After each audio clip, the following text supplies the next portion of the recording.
guys! Welcome back to my channel, and if you're new here, welcome to my channel. Thank you for subscribing, and if you haven't subscribed yet, please hit that subscribe button. So, welcome to my tindahan.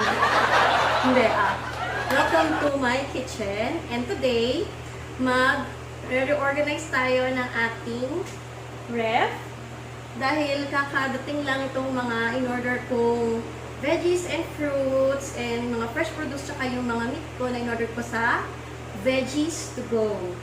So, in-order lang namin siya online.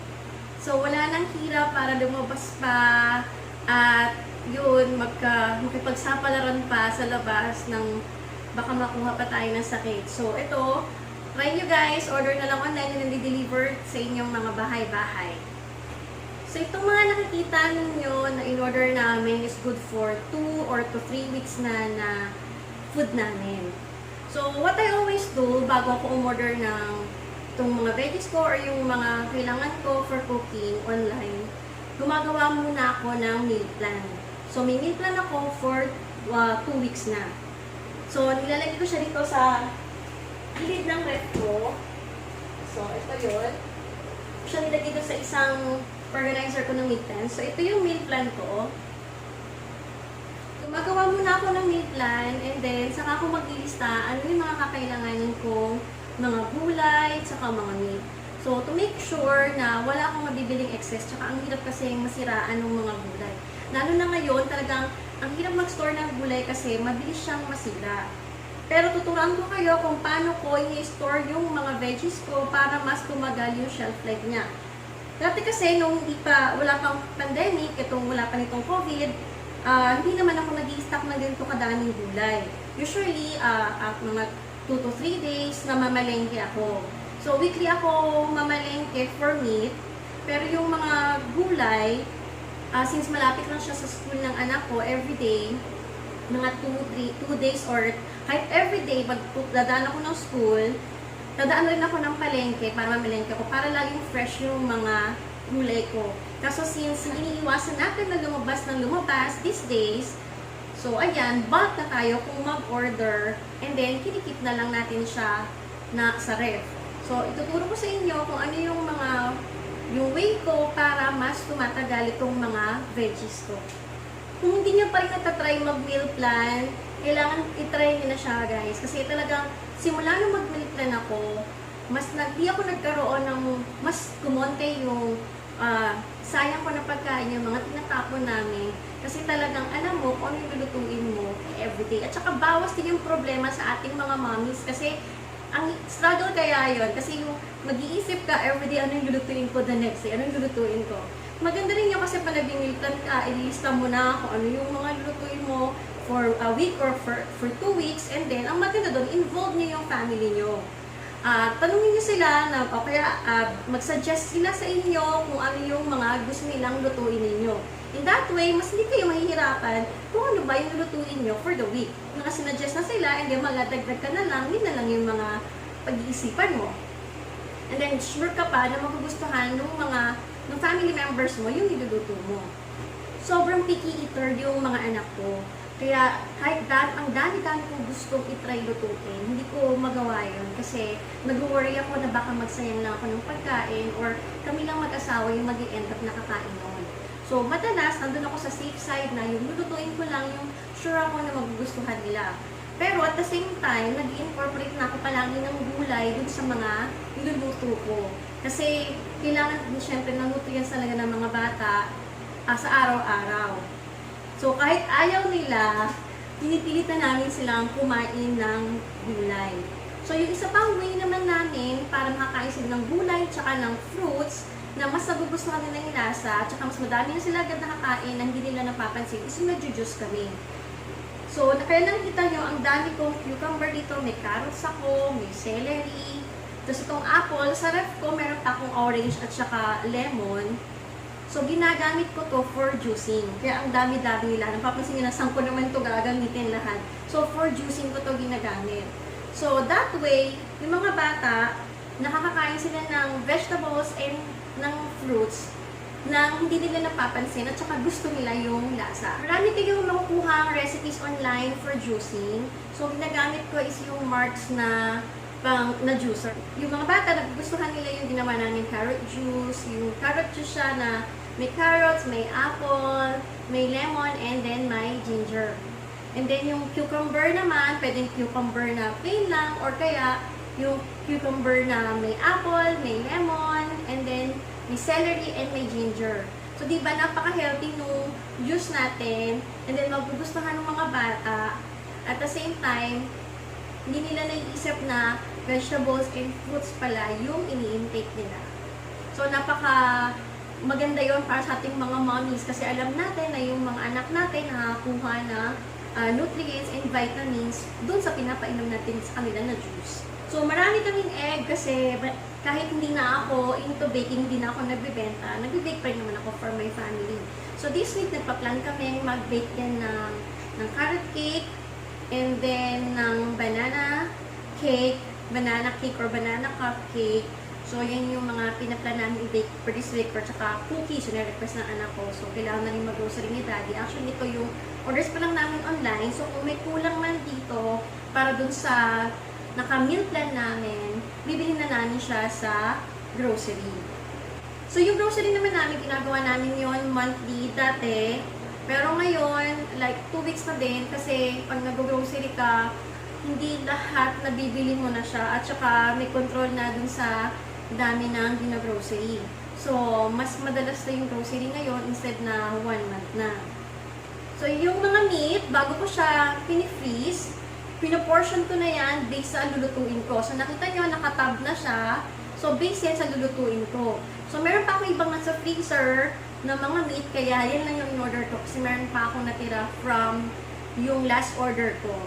So, paano ba ako usually mag-keep ng mga vegetables para mas tumagal ang buhay nila?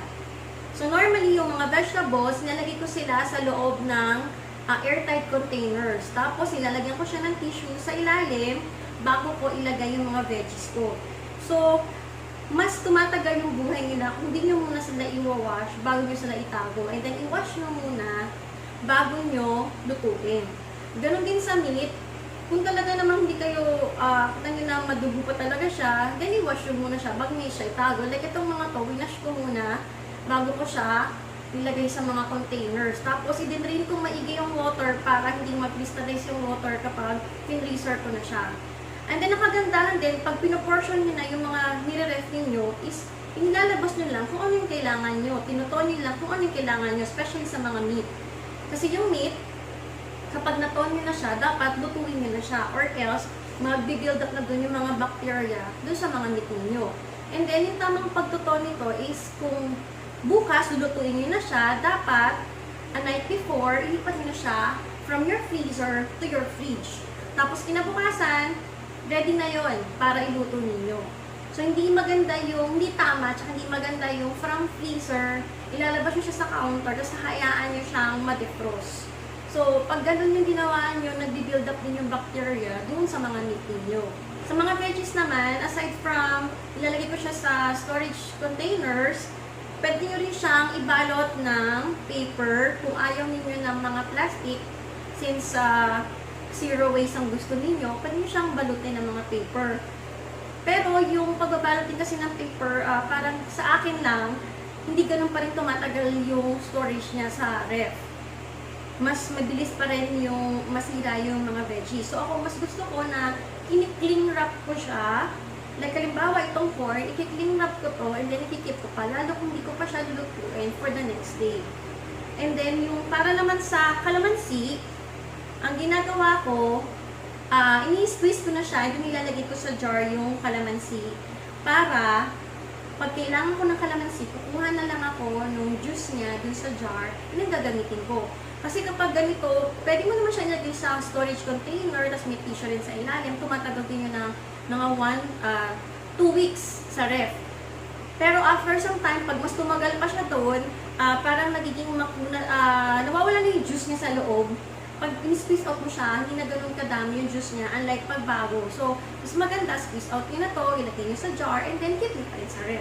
So, yung tomatoes naman, normally, binabalot ko to, depende sa gamit sa lulutuin ko. Sa dami niya, ipo-portion ko na siya, and then pini-freezer ko siya. Yes, sa freezer ko nilalagay yung tomato. And then habang pagka gagamitin ko na siya, habang galing pa siya sa freezer, hinihiwa ako na siya kaagad. Ang dali pa rin niyang hiwain kahit gano'n. So, isa pa palang tip, after nyo makapag-meal plan, syempre, visit nyo muna yung ref ninyo, tingnan nyo kung ano muna yung mga meron pa kayo, at ano na yung mga meron din kayo sa pantry nyo. From then, tsaka kayo mag-isip kung ano yung mga lulutuin ninyong pagkain. Kasi mas maganda, unahin ninyo na i-plan na lutuin yung mga stock nyo pang natitira.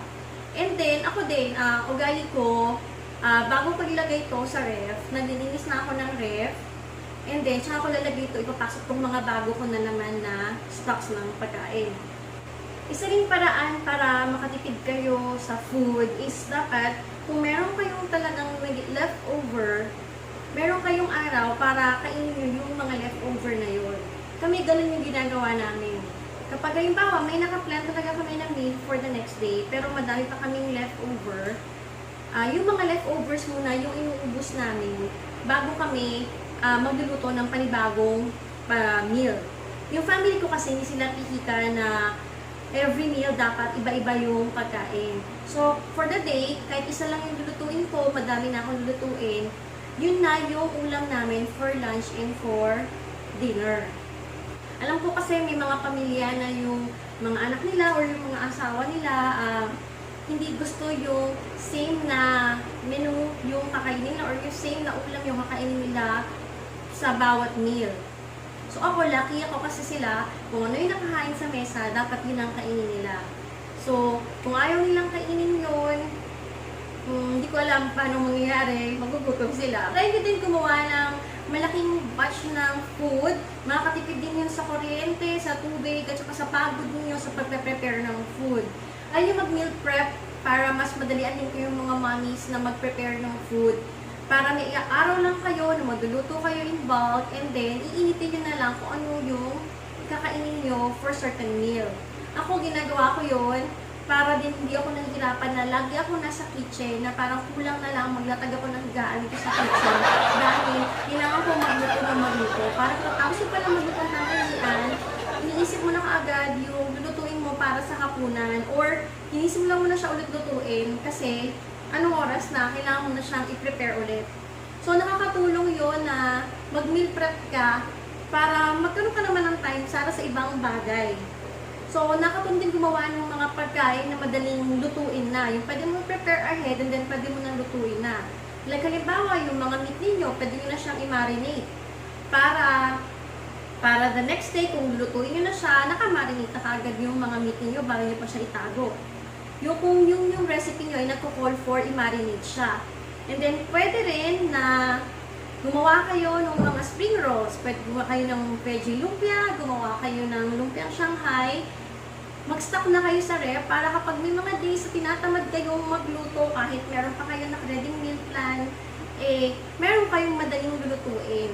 Or hindi mo ginugusto, nagkasakit ka, hindi magandang pakiramdam mo, hindi maayos pakiramdam mo, meron pa rin makain yung family mo na hindi processed food or hindi canned goods. So, alam mo na healthy pa rin yung makain ng pamilya mo dahil na-prepare mo na rin siya ahead. So, sa akin, malaking tulong yun yung pagpe-prep ng mga meals ahead. Kasi kapag may mga days na hindi okay yung pakiramdam ko or kung halimbawa tinamad na lang ako basta magluto, meron silang maluluto pa rin sa ref yung kayang-kayang prituhin ng asawa ko. So, mag-start na tayong ayusin yung ref ko. So, pakikita ko na sa inyo kung ano na yung itsura niya ngayon.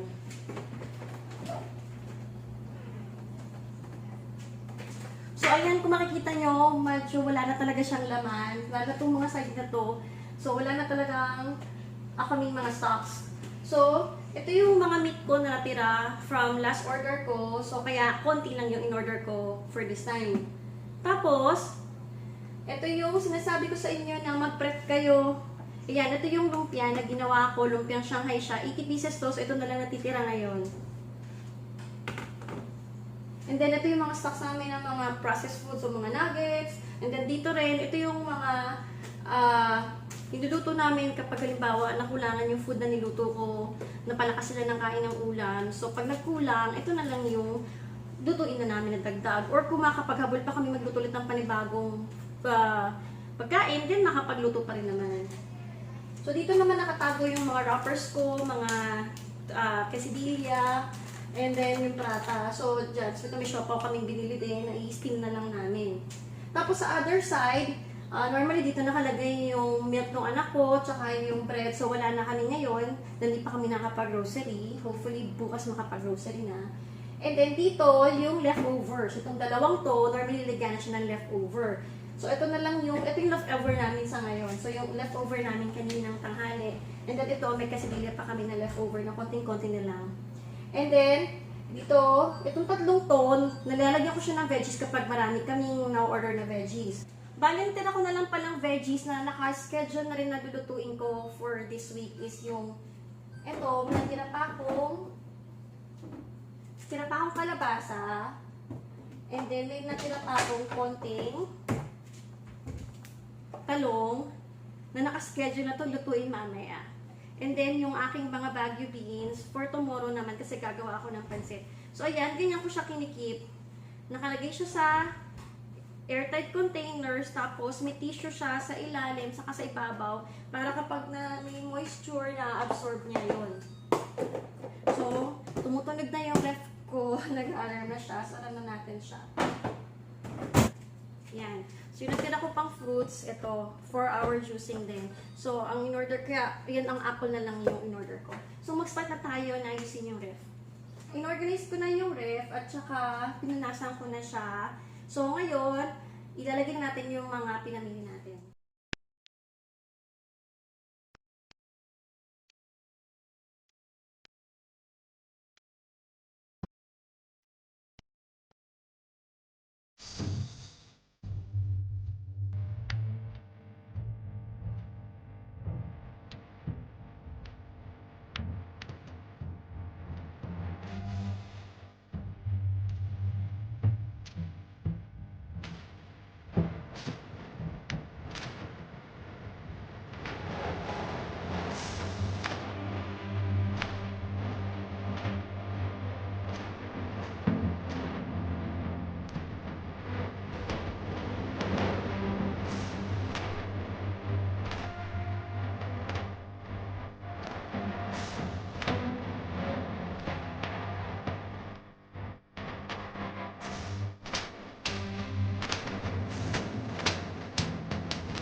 Ayan guys, nasa tayo maglinis. Ngayon, i-reveal ko na sa inyo yung in-organize ko na ref. Grabe, dahil kong pagod. Nagpatulong ng mga kay husband na gawin siya, pero nakakapagod pa rin talaga ang mag-ayos ng ref. So, ito na.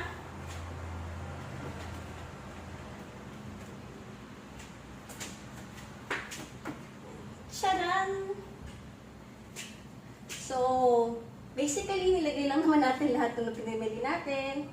Tapos ito na siya yung sa freezer side natin. Ito na yung lahat ng meat natin. So, yung mga nakalalagyan kanina, pinasok lang natin dito. So, ito lang yung ginalaw natin dito. So, ayan na yung mga meat natin tsaka frozen veggies. Actually, gusto ko sana na sa glass nakalagay ito. Kaso, alam nyo, masyadong mahal yan talaga yung mga glass na storage containers. So, this one naman, itong plastic container na to, pwede ito sa freezer and pwede rin siyang idiretso yung microwave. So, hindi siya mababasag or masisira kapag nasa freezer siya. And then, ito na yung kabilang side naman natin, yung fridge natin. Sa fridge natin, ito na yung mga itlog natin. So, meron ako may egg tray ako. So, yan, dyan ko siya nilalagay. And then, may excess pa ako na egg kasi yung egg tray ko is good for 1 tray lang. And then, dalawa yung in-order ko na tray na egg. So, ito yung sobra pang mga eggs. So, yung likod dito, wala pang laman. So, ayan siya. So, pag kailangan kong mag-store naman, meron pa akong pwesto. So, ngayon, para lang magandang tingnan, iharap muna natin. Kasi wala pa naman tayong nakalagay. Kasi maisip nyo, wala nang pwesto, wala nang pwedeng lagay. Pag may leftover ako, hindi na magkakasya. So, yun, yung mga likod niya, meron pa yung pwesto for leftover. And then, ito na yung mga veggies natin. So, ito, veggies pa rin to, veggies to. Dito yung mga fruits natin, and then yung veggies sa ilalim pa rin. So, yan na yung mga veggies natin. So, andito yung leftover ko from last biling online ko, o last delivery sa akin.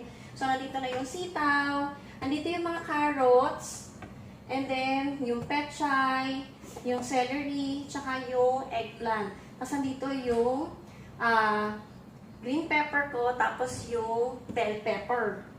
Tapos yung calamansi, yan, ito na siya. So yan ito lang yung na-juice natin dun sa calamansi natin. So yan na siya. So every time na kailangan ko ng calamansi, kukuha na lang ako dito. Then itong drawer natin dito, ayan na. So, nandito na yung cucumber natin, tsaka yung lahat ng fruits natin. So, ito may cover to. So, itong cucumber, mamaya, i-cover ko siya para mas tumagal yung buhay nito. And then, sa pinakailalim naman, ayan. So, nandito yung kalabasa ko, tapos yung corn. So, mga naka-cling wrap na lang sila para mas tumagal yung buhay nila. So, dito pa rin yung tira pang mga pipino, naka-cling wrap na rin. Tapos, yung carrots na hindi na naka-cling wrap kasi i-juice na namin siya bukas. Kaya hindi ko na yan cling wrap kasi sayang. So, yun lang. Ang tip ko lang para mas mukhang maganda siya at saka magmukhang organized is maghanap kayo ng mga plastic storage na pare-pareho yung color. Kung yung gusto niyong color, kung puti, mas maganda yung puti. Wala lang taga ako nakita mga puti na yung meron yung size na gusto ko. So, ito yung mga color na meron ako ngayon. So, normally clear siya para nakikita ko kung ano yung laman sa loob. Para hindi ko na kailangan lagyan ng labels. Pag tinignan ko pa lang, kita ko na kung ano yung laman niya. No need na lagyan ko pa siya ng labels. Kasi dagdag trabaho pa siya para sa akin. Sa meat din gano'n, magtataka kayo, ba't di ko pa siya nilalagyan ng labels? Kasi nakikita ko na kung ano yung meat na laman niya. Tsaka since meron akong grocery list, meron akong pinamalengke ko na list dito sa nagilid ng ref ko. So alam ko rin kung ano yung laman ng ref ko. And then nakamili plan naman ako. So probably alam ko kung ano lang yung mga meat na meron ako dito. And then sa egg naman ito, ayoko sana ilagay siya dito sa pulang to kaso wala na ako ibang storage na magkakasya siya. So okay na yun sa akin kahit may red biglang naging color dito. Pero at least nakalagay pa siya sa lalagyan so hindi pa rin siya masakit sa mata. And then yung egg tray na to yan, nabili ko to sa High Top. Tapos itong mga to, itong mga pink na ganitong color na to, tsaka ito, and then yan. Nabili ko to sa Plastic Warehouse along Governor Pascual dito sa Malabon. Tapos, ito namang tray na to, Yan, may mga dividers yan, tinanggal ko na kasi sa ngayon hindi ko siya kailangan. Mas may cover siya, napili ko naman yan sa Robinson Supermarket. So, yun lang. That is it for today, guys. Thank you so much for watching. Sana may tutunan kayo at nagustuhan niyo yung ating ref tour and organization. See you again next time, guys. Bye!